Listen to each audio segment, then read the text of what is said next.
They say necessity is the mother of invention, and I don't know that it's invention, but for me, I needed something actually to carry equipment. Every weekend I would take a big load of cameras to film a university marching band, American football band, and I would park my van at the band hall, but I would have to walk about 2 kilometers with maybe 20 kilos of equipment. And so I said, I can't keep doing this, I can't keep doing this. But I noticed people were driving golf carts right up to the football stadium. They wouldn't let you take a car there, but you could take a golf cart. But I didn't have all of this golf cart money. So I started thinking, what can I do? What can I do? So I went to the hardware store and I started buying plastic pipe and bicycle parts. And before I knew it, I had this a little bit of an electric car. That's kind of what got it started. I started from there. Well, and actually I started because I'm not so smart, so I actually read a whole lot first, and I knew that I had a need for something, and I needed to do something where I could buy most of my parts locally. And I started reading back from things people had done from like over 100 years ago with 4-wheel vehicles and 4-wheel bicycles. And this unit is actually a combination electric vehicle and bicycle. 2 people can pedal it, or you can just simply hit a switch and turn the electric motor on. And so after studying what designs people have done, I started to draw and think, okay, well, I'll take a little part of this, the bicycle idea, take a little part of the electric motor idea.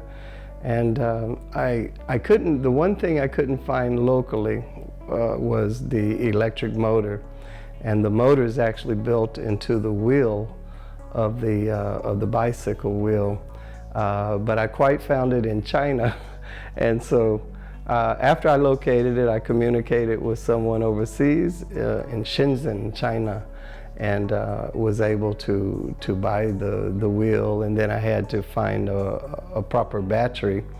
And the battery for a car would work, but I would need 4 of them, and the weight would be very, very heavy. So after another several weeks of study, I found someone who could actually build a battery for me. So I gave them specifications of what I needed, and once again in Shenzhen, China, they built a lithium iron phosphate battery for me. Very lightweight, safe, doesn't blow up like some of these other lithium batteries. A good battery chemistry, but about 1/3 of the weight of the batteries that I would have needed to have 48 volts at about 50 amps to run the motor as I wanted it to. Got the right battery, started assembling the bike, and of course nothing goes well the first time. But the one thing I've learned, I guess one of the things I learned from my father is he taught me the value of perseverance. And he would say that perseverance will even overcome the inability to figure something out. But if you want something bad enough, you eventually will figure it out. So the first several tries really didn't work so good. The chain would jump off, the part would come loose, but after a while, a few more weeks passed, and I finally got it down pat to where, everything stayed lined up. It would go properly down the road. It wouldn't veer to one side or the other. I was able to develop the speed that I wanted. I wanted it to be able to handle, let me put this in metric. In the US we have these pounds, so let me try to convert. But I think I could put about 200 kilos on it, total weight with people and carrying equipment and this kind of thing. So it was, I finally got it to just the way I wanted. So bugs are now worked out.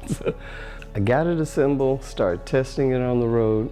And it even has a little computer built onto it that's attached to both the motor and the battery. So with this little computer, I'm able to determine how many amps the battery is using and putting out, and able to judge the speed of the motor and this kind of thing. And so tested it out pretty good, and already now starting to think about modifications for the future, because right now, after testing it out, I thought, the sun is really kind of beaming on my head. So now the next move is to put a canopy on it to block the sun.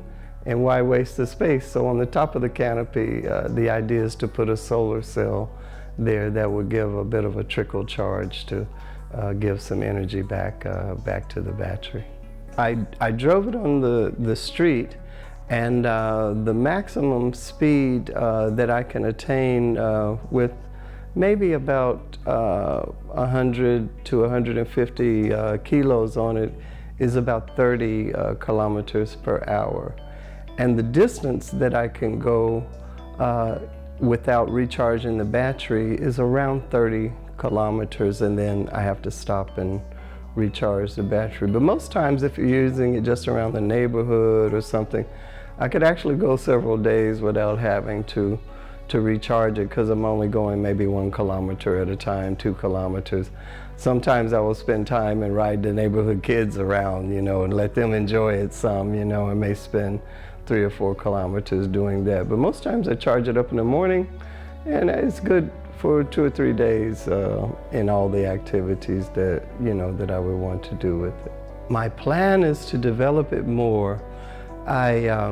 When I was back in the U.S. and I was for a while living in a state called Mississippi, I drove it on a university campus one Sunday, and I was surprised. I was pulled over by a gentleman, and he happened to be the head of the engineering department there, and they were working specifically with Nissan automotive development. They had a big grant for, and he asked me to come to his department and talk about it with the students, and I did.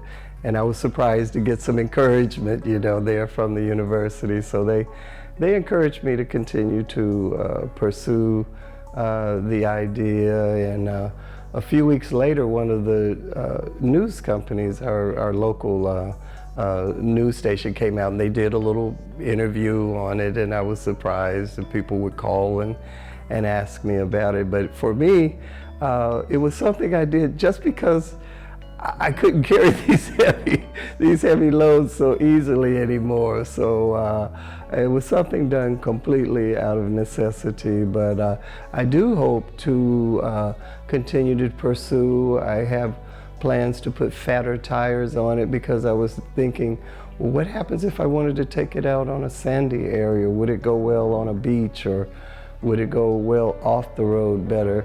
But maybe, so I have a plan to try a version that has kind of some knobby tires on it, and even experimenting with different kind of batteries and things to see how I can tweak a little bit more kilometers out of the battery charge.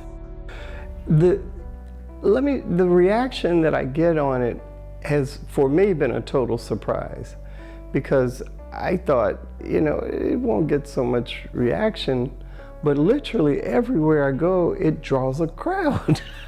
That was quite a shock for me, particularly the first time I drove it over at the university, carrying my camera equipment to the football game, because I parked at the band hall, I took it out of the van, I got on it, and everyone looks and they're saying, what is he driving?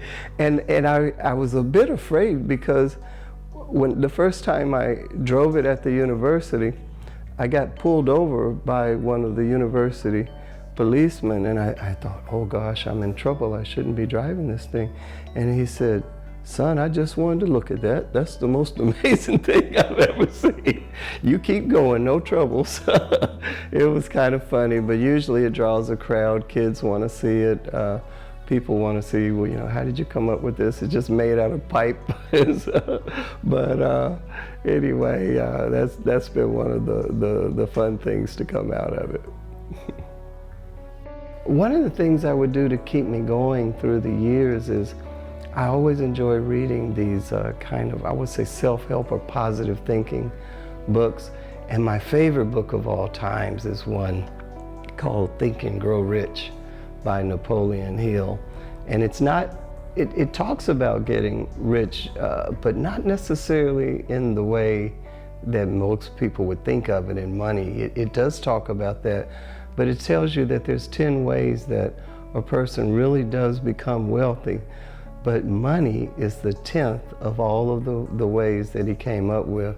He talked about the importance of your health and relationship with friends and family and a good job and being in harmony with other things that we encounter through life. So I found myself, rather than getting in the dumps, sometimes I would just try to find a book that was positive and something that would keep me positively motivated times when I thought, man, I can't keep going. But I would try to read something like Think and Grow Rich or The Alchemist or some of the books by any number of people who are Anthony Robbins and a lot of people like that that are reading, that are teaching things that are kind of help you keep moving forward in life. You know, a lot of people have ideas, but they don't always act on them because they think, I can never do that. I don't have enough brains to do this. I'm not smart enough to do that.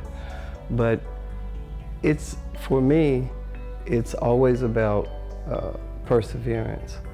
If you want it bad enough and you think and you believe in it, just start one day at a time. Don't worry about all of the days there are in front of you to do it. Just master this one day and try to make progress on the idea of this one day, whether it's building a car or some new thing that you think will make your life easier. But always just to start with the idea. The idea is, in fact, I think the most important part. And then if you want it bad enough, I read this book called The Alchemist, but it says that once you want something bad enough, the whole universe will conspire to help you.